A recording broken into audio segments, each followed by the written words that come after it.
గేట్లు తీశారు అంటారు. విమర్శలకు గేట్లు ఉంటుందా అంటే మనం అది ఇక్కడ సమస్య. సరే, ఈ అంశం ఇలా నడుస్తుంటే ఏంటి ఉండవల్లి గారు చేసిన కామెంట్స్, చంద్రబాబు నాయుడుని అరెస్ట్ చేయడం తప్పు, అధికారం మారేందుకు ఇది బలమైన కారణం, జగన్ టార్గెట్గా ఉండవల్లి ఈ టైంలో కామెంట్స్ ఉండొచ్చు. మీరు ఆయన మెయిన్ టార్గెట్ చంద్రబాబు నాయుడు మార్గదర్శి డిపాజిట్లకు సంబంధించి డిపాజిట్లు తీసుకోవడం తప్పు అని రిజర్వ్ బ్యాంక్ చెప్పింది, మనం కూడా చర్చించాం. అయినా సరే మార్గదర్శి మీద కేసులన్నీ ఆంధ్రప్రదేశ్ ప్రభుత్వం ఎత్తేసింది. సో చంద్రబాబు నాయుడు పొరపాటు చేశారు. చంద్రబాబు నాయుడు ఎప్పుడు ఏది తగలకుండా చిక్కుకోకుండా చేస్తారు. దాన్ని మీరు అడిగిన దాని నేపథ్యం చెప్తున్నాను నేను.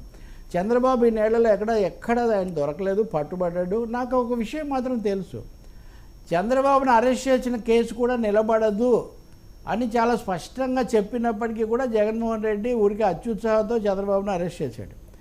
ఆయన మీద కేసు నిలబడద్దు అని మంత్రివర్గ సహచరులే జగన్కు చాలా స్పష్టంగా చెప్పారు. ఈ కేసు నిలబడేది కాదు, అనుమానాలు ఉన్నాయి కానీ మనీ ట్రయల్, డబ్బు ఎక్కడి నుంచి ఎక్కడికి పోయిందన్న ఆధారాలు లేవు, మీరు అనవసరం అండి అన్నారు. కానీ ఎవరైతే సలహా ఇచ్చారో ఆ మంత్రి లేనప్పుడు కేసు పెట్టారు. అదొక కథ. మళ్ళీ ఉండవల్లి ఏమంటారు, అప్పుడు అదే అనవసరం అనుకుంటుంటే, కానీ చంద్రబాబు ఇప్పుడు తప్పు చేశారేమో అని ఆయన చెప్పేది.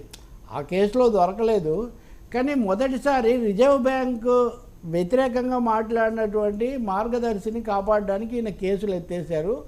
మొదటి మచ్చ కొని తెచ్చుకుంటాడేమో ఆయన అని ఉండవల్లి సందేహం. ఇంకా రెండోది, జగన్ చంద్రబాబును అరెస్ట్ చేయడం వల్ల సానుభూతి వచ్చిందనేది ఆయన థియరీ. ఎక్కువ మందికి కూడా ఆ అభిప్రాయం ఉంది, అందులో నిలబడని కేసుతో.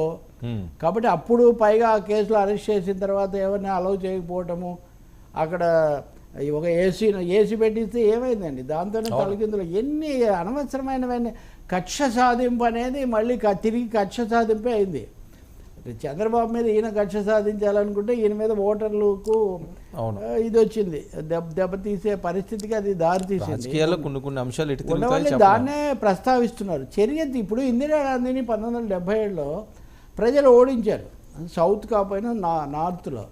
కానీ ఎప్పుడైతే ఆమె సభ్యత్వాన్ని రద్దు చేసి ఏదో జీపులు కొన్నారని ఆమెను అరెస్ట్ చేసి హడావుడిగా, మూడోది ఆంధ్రప్రదేశ్కి వస్తే ఇక్కడ గెస్ట్ హౌస్ కూడా ఇవ్వకుండా ఆ రోజున్న వెంగళరావు ప్రభుత్వం ఇవన్నీ చేసేసరికి ఒక్కసారి 2 ఏళ్లలో ఆ మీద విపరీతమైన సానుభూతి వచ్చింది. సో మన ప్రజలు ఏంటంటే కక్ష సాధింపు అనేదాన్ని ఒప్పుకోరు, రైవల్రీ, వైరం అది వేరు. వైరంతి ఎవరి రాజకీయాలు చేసుకోవచ్చు, ఎవరి మాటలు వాళ్ళు మాట్లాడవచ్చు అని. సో ఉండవల్లి రిపీటెడ్గా చెప్తుంది ఏంటంటే జగన్ ఈ విషయంలో పొరపాటు చేశాడు, దానికి మూల్యం చెల్లిస్తున్నారు అని. ఇందులో ఎవరికి కావాల్సింది వాళ్ళు అది నొక్కుతున్నారు. ఇప్పుడు మనకు 2 మీడియాలు ఉన్నాయి కదా. సో మార్గదర్శి మీద కేసులు ఎత్తేయడం తప్పు అని చెప్పే మీడియా ఆ వార్త ఒకటే ఇస్తుంది. జగన్ అరెస్ట్ చేయడం తప్పు అని చెప్పే మీడియా ఇదే ఇస్తుంది. మీ సౌజన్యంతో నేను 2 విషయాలు ఇప్పుడు ప్రేక్షకులకు చెప్పే ప్రయత్నం నేను చేస్తున్నాను.